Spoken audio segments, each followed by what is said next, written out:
Yo, yo, yo, what is going on, my beautiful brothers and sisters, fellow radiators of love? My name is Jamal Pope, aka J Phoenix, and this is going to be your astrology forecast for Friday, November 10th of 2023. Thank you so much for joining me in this video. Hopefully, you guys are having a wonderful week so far. It is Friday, and we do have some pretty interesting things that are going on today. So let's go ahead and hop right into the transits for today. Well, right off the bat, we have Mercury in a new sign. So, yes, over the last couple of days, we have had some transitioning energy. We have Venus, which has shifted into Libra, its home sign. And then we've had Mercury shift into Sagittarius, where it is actually at its detriment because it's at home in Gemini. So it's actually a detriment in Sagittarius. So I was not feeling the strongest. Not only that, but it's immediately in square to Saturn. Boom! Just already right off the bat, we get this challenging aspect.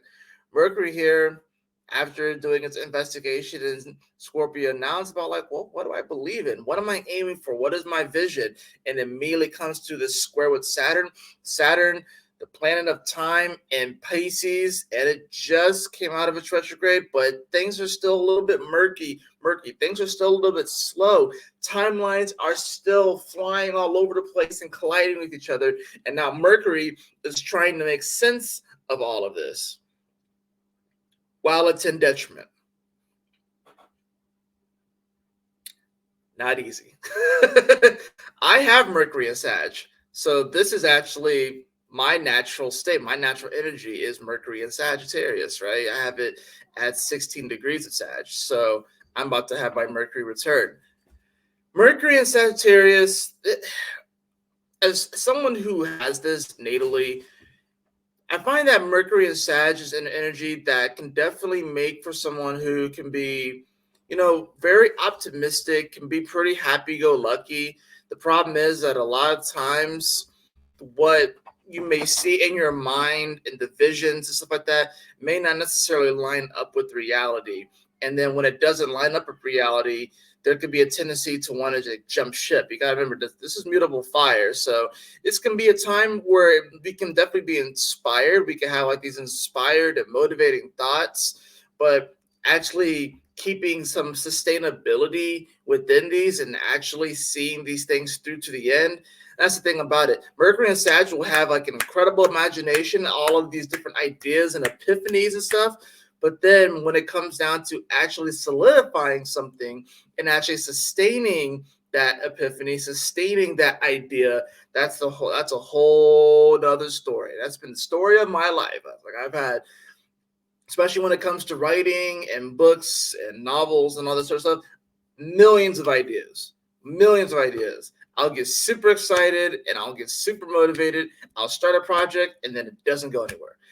So that's the thing about this. And you're probably going to start to feel this a little bit more. So it's going to be a nice energy if you want to feel like a little bit of positive energy. If you're wanting to feel some fiery energy, all we've had as far as like fire in the sky, we've had the North Node and Eris, and of course we have Chiron. And then Leo, if you knock over that tree, I will toss you, bro. Leo.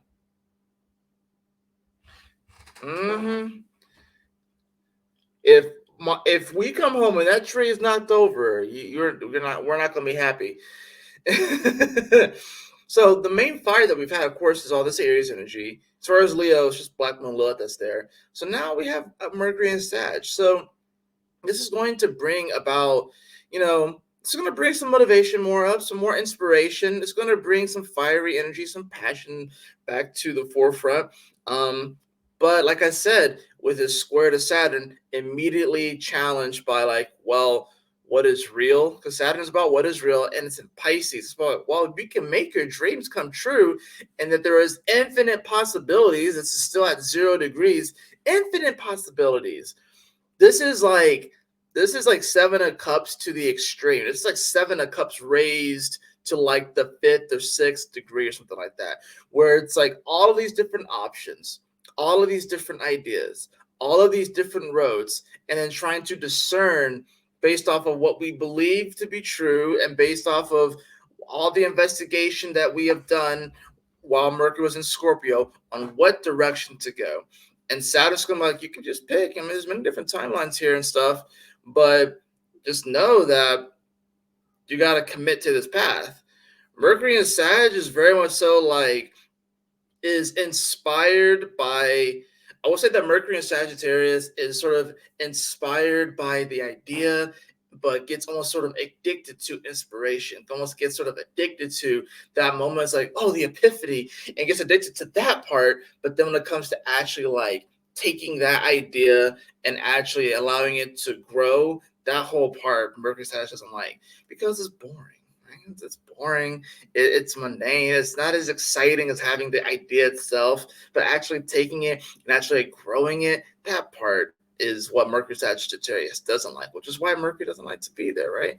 So that's the thing about this. You also got to think about it too. Mercury was the messenger of the gods, and now it's in the sign ruled by Jupiter. So that's the thing about this.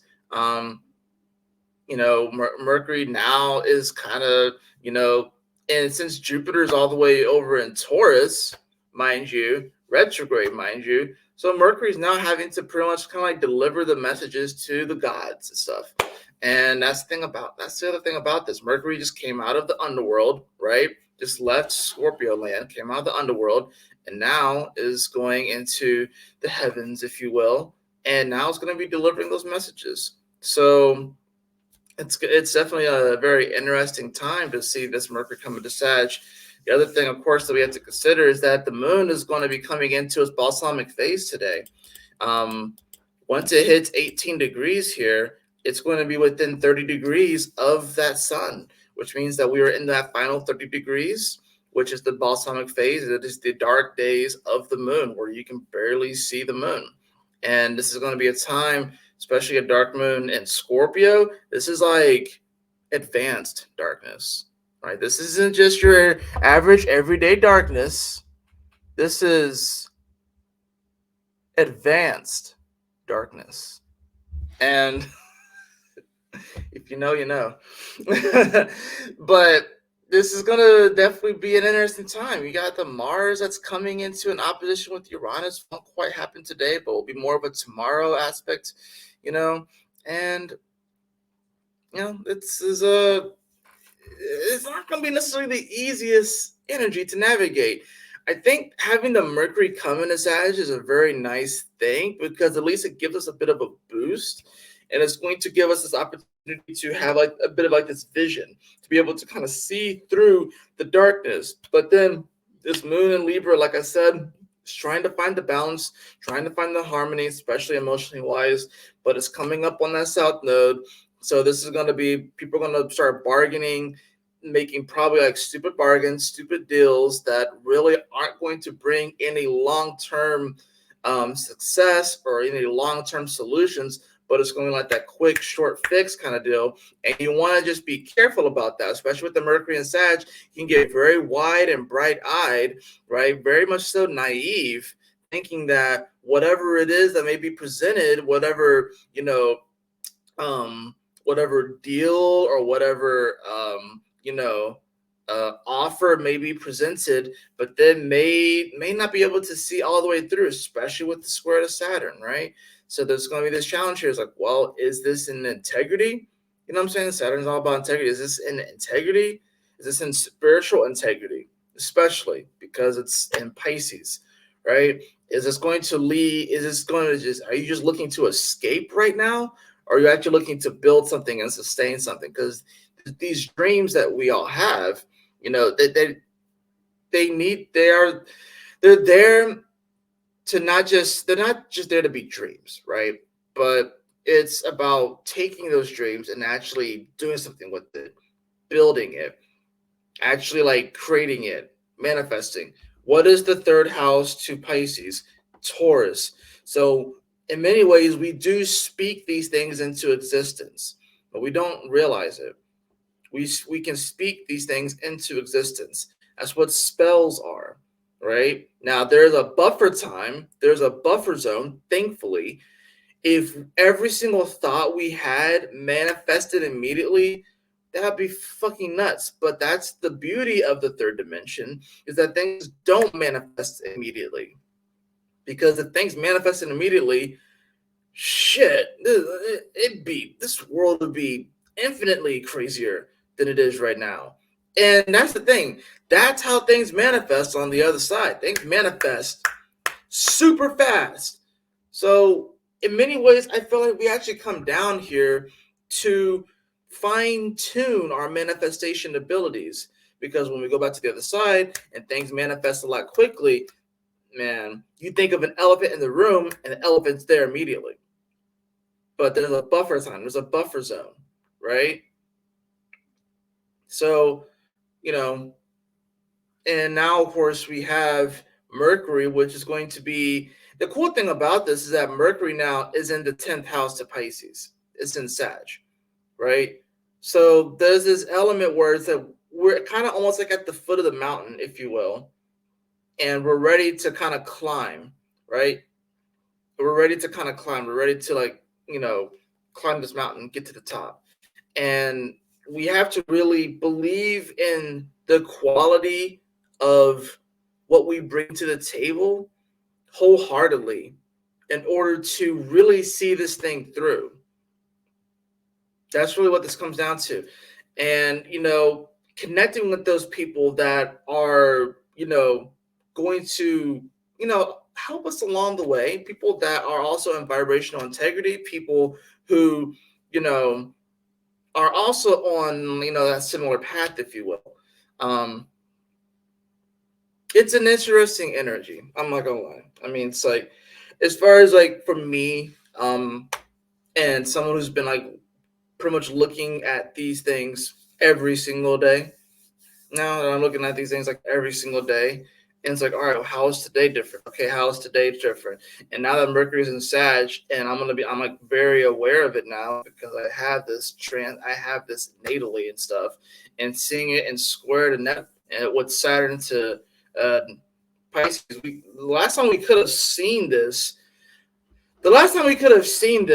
was what? Was it like what, 1994, 95, I guess?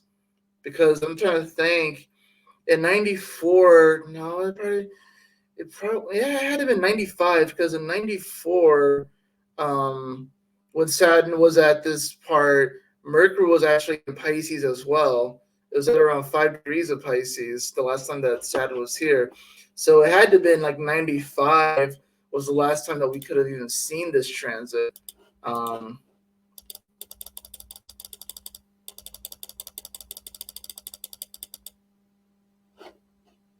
Because even if it was 94, I guess we could have seen it like late 94 was the last time that we could have seen this transit. So let's see. Oh yeah, that's like the last time that we could have seen this. So I mean, think about, if you just think back to that time, it was like I said, the last time that we could have even seen this. Last time that we could have seen this was December of 1994. I mean, I was 3 years old, so I wouldn't really remember this. My wife was just born in February of this year too, but this is the last time that we could have seen this. Pluto was over here in Scorpio. The North Node was in Scorpio. Venus was here. We're just coming off of a new moon in Sagittarius. This is the last time that we could have saw this energy, right? The last time that we could have saw this. And at this time, of course, we had all this energy in Capricorn with Neptune and Uranus too as well. We're coming off of all that big stellium that happened here in Capricorn that happened in the early 90s. So this is the last time that we could have even seen this right here. So it's been a bit. It's been a while since we've had a Mercury and Sag square over to Saturn and Pisces. So, if you just think back to what was going on during this time, maybe in like your life and stuff, or just like in general, we can let's just look up what was happening in 94. I mean, let's just see. Let's see. Important. And this is it's good to look up these kind of things just so you can get an idea, because let's see. History of 1994. What happened in 1994? Let me get some. I want to look like more like in December. Let's just look because it's good to look to see what happened because history has a tendency to rhyme. And when you start to look at astrology, start to study astrology, you'll start to notice different patterns of like what happens when this planet goes here and aspects this planet over here. So like I said, this is something that we don't get very often. I mean, we'll have Mercury square Saturn again as Saturn goes throughout Pisces and stuff. So it'll happen like what, maybe one, maybe two more times.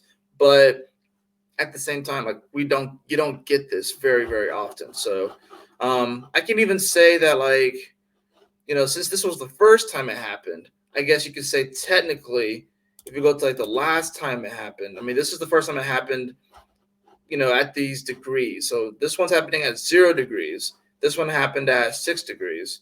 So if you just go forward, that one happened at 18 degrees.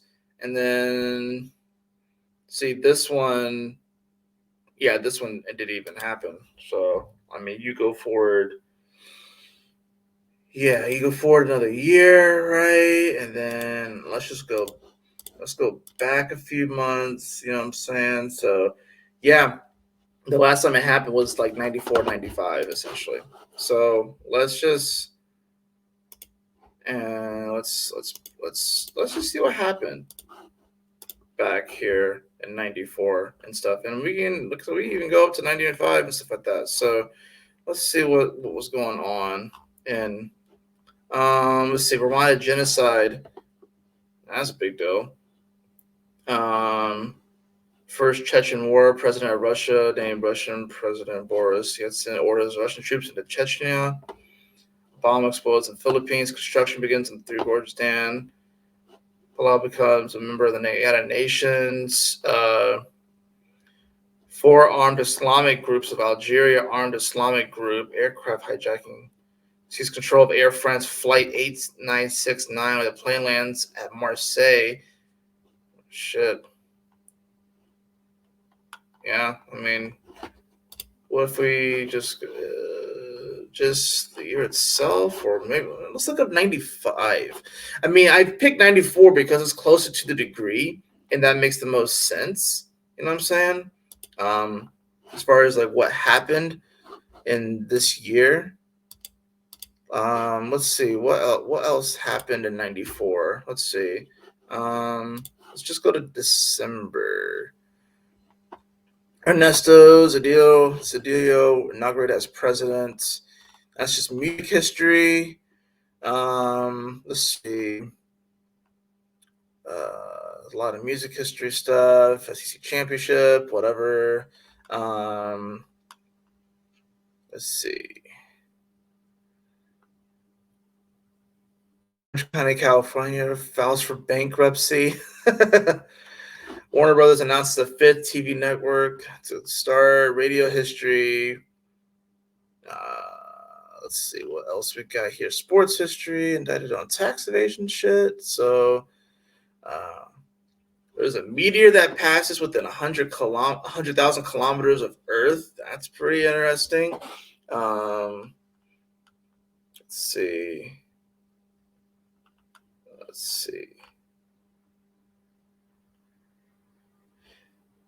Nobel Peace Prize presented to Yitzhak Rabin, Shimon Peres, and Yasser Arafat. Interesting. Israeli Palestine stuff coming up. Nobel Peace Prize. Interesting. Let's see what else we got going on. Of course, you have the Three Gorges Dam thing that we saw earlier. Liberia militia kills 48 inhabitants of Monrovia. Damn, that's intense. Let's see what else. Socialist Party ex-communist wins Bulgaria parliamentary election. Let's see. Yeah, so I mean, there's these different things that have going on. Yeah, French commandos terminate Air France hijacking in Marseille. We did see that earlier, right? that did come up earlier. So I mean, it'll be interesting to see what happens, on this iteration of the Mercury squaring Saturn. But I really do feel like this is one of those weird things where people are going to be seriously picking their timelines. And what's weird about it is that because we are in Scorpio season and now we are in the dark days of the moon, is that we're going to be picking our timelines with little to no vision of what that path is actually going to bring. We have to really go off of our gut.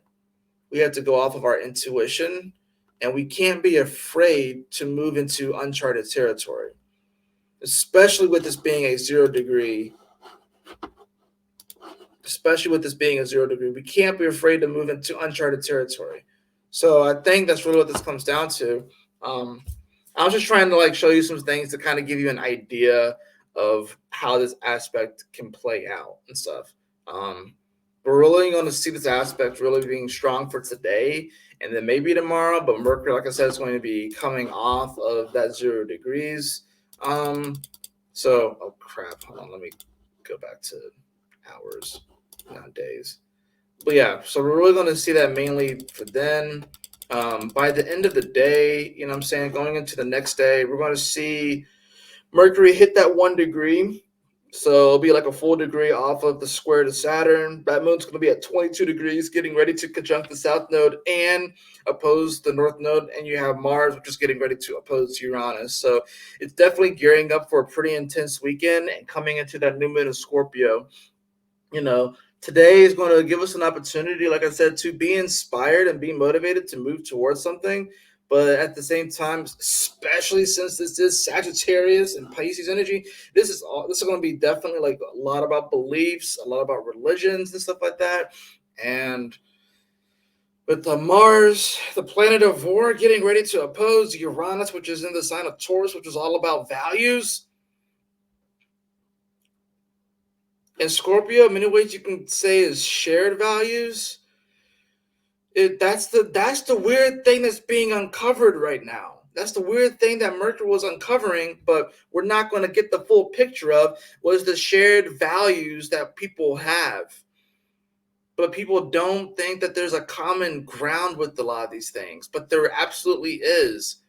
And that is what's going to shake the world over the next 5 years, is people coming to the realization that these beliefs have the same fucking core. And people have been, it's seriously like a tree fighting itself, which makes absolutely no fucking sense. But today's going to be a day where people, in many ways, kind of pick their timeline with the square to Saturn. It presents a challenge, though, because it's like we kind of have to make a decision. Saturn is the planet of decisions. Now it's forward. It's like you got to make a decision. It's like, well, Saturn, you're not moving very fast. You're moving very slow. You're in Pisces as well. And like now you're telling me that I have to get the ship going. It's like the ship was just docked at an island for like the longest time. Now the ship is finally getting ready to go. And it's like we're trying to grab those last few things off the island that we want to bring with us to the new world, the new timeline. And it's like, are you going to miss the ship? Now we're still in the position of like collecting, right? Where the ship hasn't quite left the island, but the ship is ready to go. The ship is ready to go. The ship is not going to leave the island until it hits 1 degree. So you have until November 28th. You have until November 28th. And of course, that moon is going to be in Gemini, ironically. And it will be coming off of a full moon in Sagittarius with Mars conjunct it. And it'll be opposing Mercury. Right? So you have 18 days to figure out what you want to take off of this island, this little pit stop that we were at, and what you're going to bring with you. And the thing is that you're not going to be able to bring everything with you. But utilize this time, because Mercury's going to be in Sag this entire time. So utilize this time to, in many ways, kind of project out and like kind of just like use that vision to see that, okay, if I take this, this probably will start to manifest and take place, or this will start to manifest and take place. This is about like, yeah, not you don't see the top of the mountain, right? It's funny how like I was moving the astrology right there, and you guys didn't even see what I was doing. But as far as like this goes, right? Yeah, you have until this date. You see that moon over here in Gemini, right? You see Venus coming really close to the south node. You see it coming off of this full moon, right? And this is also going to be Mercury coming off of a square to Neptune. This is what we're building up to. This is a very important date. This is a very important date. November 27th and 28th with this full moon and Saturn clicking to 1 degree, because this is when we decide, this is when the ship actually leaves. And then we are on our way. So you have until then to kind of figure your shit out. Right? And that's not to say that you have to wait until this time to make a decision. This is just the last call, if you will. You can leave, your ship can leave before this. This is really just the last call. You know what I'm saying? Because that's the thing too. I think it's like we're all kind of looking into the space that is unknown. It's uncharted. I guess you could say it's dark, but it's really just uncharted territory. So we don't know what's there. So sometimes, but it's like, that's the thing about it. Is if it's uncharted, why be afraid? Because how do you not know that there's not treasure over there? But then we can project onto the uncharted territory what we've experienced in the past and think that that's going to be in the future. Potentially, but it doesn't have to be. It doesn't have to be there. You don't know what's there. So why be afraid of it? There are other things that you should be afraid of, right? Areas that you've gone to, places that you've gone to, right? Weird alleyways that you've gone to. You know what's there. You know what lies in there, right? But the thing is that, like, now that we're going to be moving into this new world, this new path, this new timeline, and we're in this process right now where people are going to be picking their timelines as far as what they want to manifest and shit. Said uncharted territory. There's no real reason to be afraid here, because that fear is just going to hold you back. Fear is just going to hold you back from expressing yourself in your fullness and being in that vibrational integrity, right?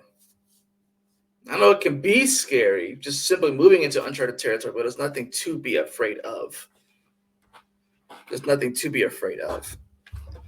So let's go ahead and hop into the cards. So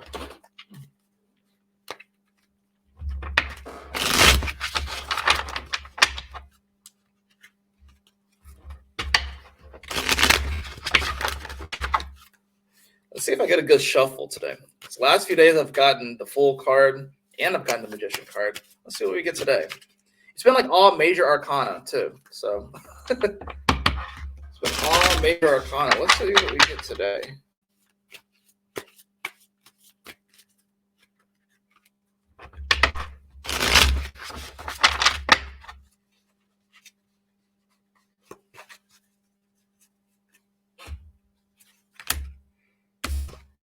We have the Chariot card. This card yesterday was in reverse.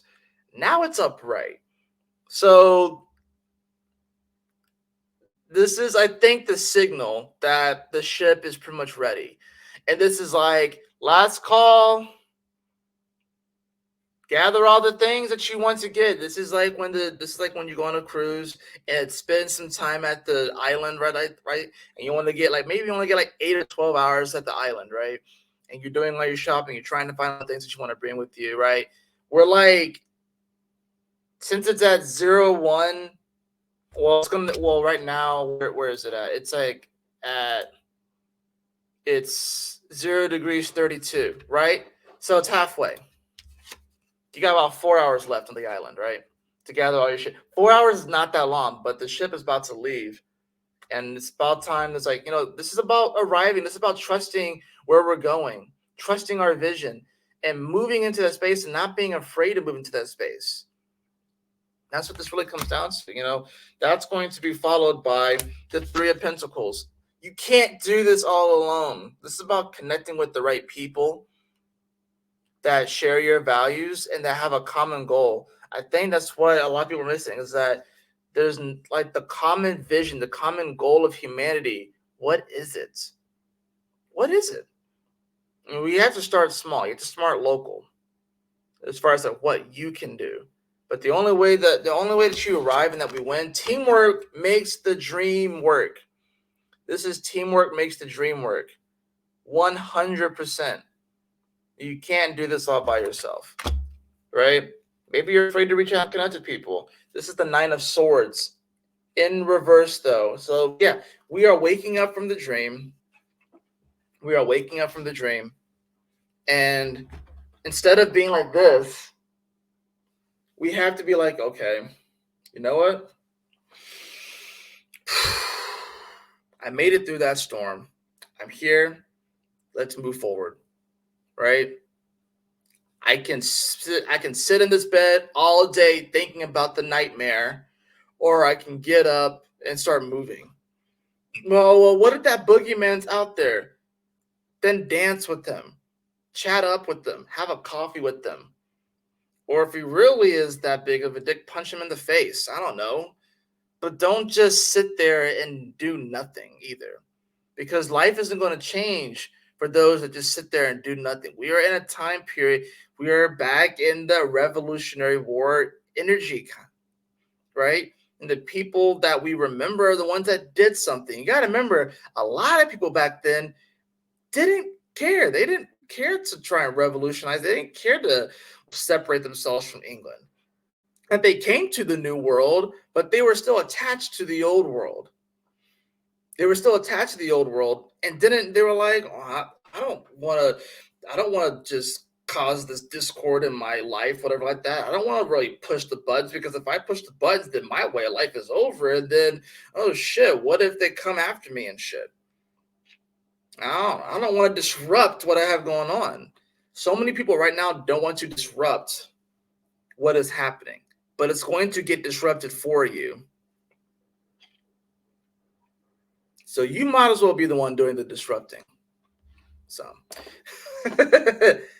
in the most vibrationally integral way that you can, right? That's what it comes down to. That is going to do it for your astrology forecast this Friday, November 10th of 2023. I hope that you all enjoyed it. If you did, please like, share, and subscribe. I definitely appreciate it. If you'd like to have a personal reading with me, beloved, you can follow the link in the description below to my website, jphoenix.com. And as always, y'all take care, stay blessed, have a wonderful Friday. I will see you guys on the weekend astrology forecast. Peace.